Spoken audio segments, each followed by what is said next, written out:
Selamat pagi teman-teman dan Bu Teti.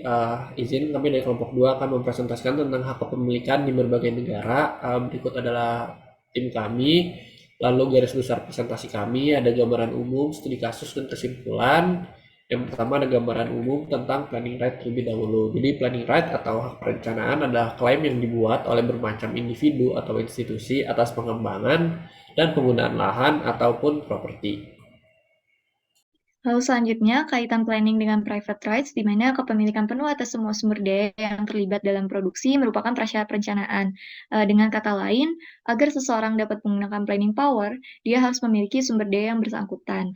Nah, jika berbagai sumber daya yang terlibat dalam suatu kegiatan ini dimiliki secara individual oleh sejumlah pemilik, maka koordinasi tindakan mereka didasarkan pada mekanisme pasar melalui sejumlah pertukaran hak milik atau transaksi. Next.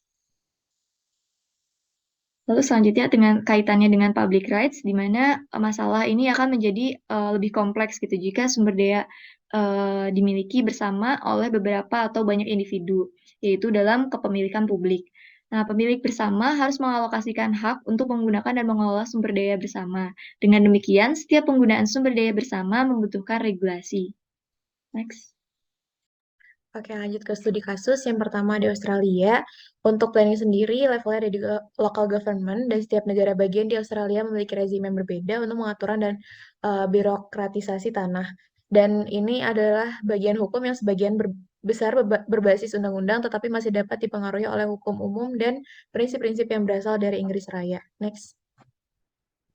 Untuk kepemilikan tanahnya sendiri didominasi oleh kepemilikan privat dan pastoral, di mana luasnya hak kepemilikan pribadi dalam masyarakat juga berkembang dan berubah dalam waktu ke waktu dan ruang, dan bisa dibilang semakin kuat untuk Australia saat ini. Nah, orang-orang ini memaksimalkan keuntungan finansial dari hak kepemilikan pribadi di atas kepentingan masyarakat luas. Sebenarnya pemerintah dapat mengambil hak atas tanah mereka dengan memberikan kompensasi. Next. Ya, selanjutnya ada dari Jepang. Berdasarkan undang-undang Jepang di sini saya mengambil studi kasus berupa real estate gitu. Entitas atau individu atau orang yang memiliki properti memiliki hak untuk secara bebas menggunakan, memperoleh keuntungan dan menghancurkan properti tersebut. Sehubungan dengan kepemilikan juga KUH Perdata itu dapat mengizinkan properti untuk adanya kepemilikan bersama atau Kyoyu Kyoyu Mochi Bunken. Aturan dasar ini juga tercantum di KUH Perdata. Terus juga di co-owner ini juga bebas untuk mengatur cara menggunakan, mengelola dan memodifikasi properti.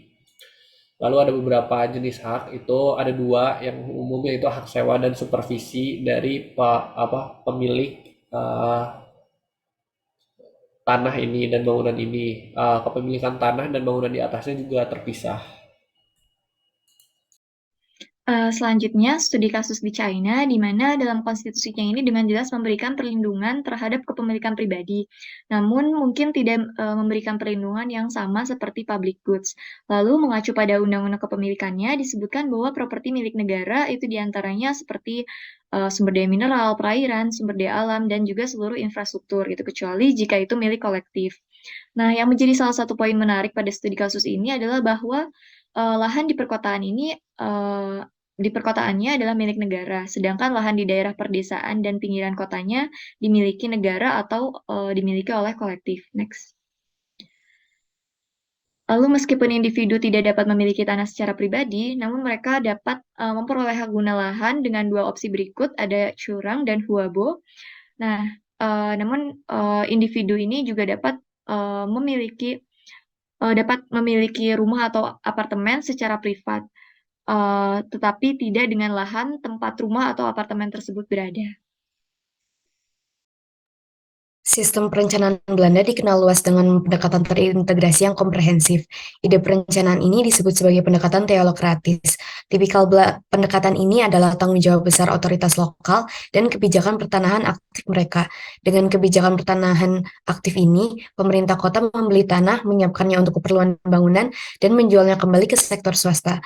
Saat ini, sistem perencanaan Belanda menggantikan perencanaan ini dengan pendekatan yang lebih terbuka dan fleksibel yang disebut demokrasi. Pihak berwenang harus difokuskan untuk menyediakan kerangka kerja yang luas yang memberi kesempatan bagi kota untuk memperbaiki diri secara organik. Nah, Bagaimana properti didefinisikan di Belanda. Nah, properti pribadi ini selalu dilindungi di Belanda menurut hukum internasional, tetapi pemerintah kota juga memiliki hak atas pengambil alihannya. Ia dapat mengambil alih, tapi memberikan pengembaliannya kepada orang tersebut sebagai properti penentu pasar di Belanda. Kepentingan umum selalu di atas keuntungan pribadi. Ini adalah aturan hukumnya. Oke, selanjutnya untuk kesimpulannya, di Australia sendiri hak privatnya cukup dijunjung tinggi, bahkan separuh lahan di Australia milik privat dan pastoral. Untuk di Jepang sendiri, di Jepang hak privat dan publik, terutama dalam hak kepemilikan properti real estate, benar-benar hitam di atas putih. Lalu di Cina ini lahan dimiliki oleh kepemilikan publik, namun individu dapat secara privat memiliki rumah atau apartemen. Dan di Belanda, properti pribadi selalu dilindungi menurut hukum internasional, tetapi pemerintah kota memiliki hak atas pengambil alihan. Aturan hukumnya adalah kepentingan umum selalu di atas keuntungan pribadi. Next, berikut daftar pustakanya. Terima kasih. Mohon maaf jika ada kekurangan. Wassalamualaikum warahmatullahi wabarakatuh.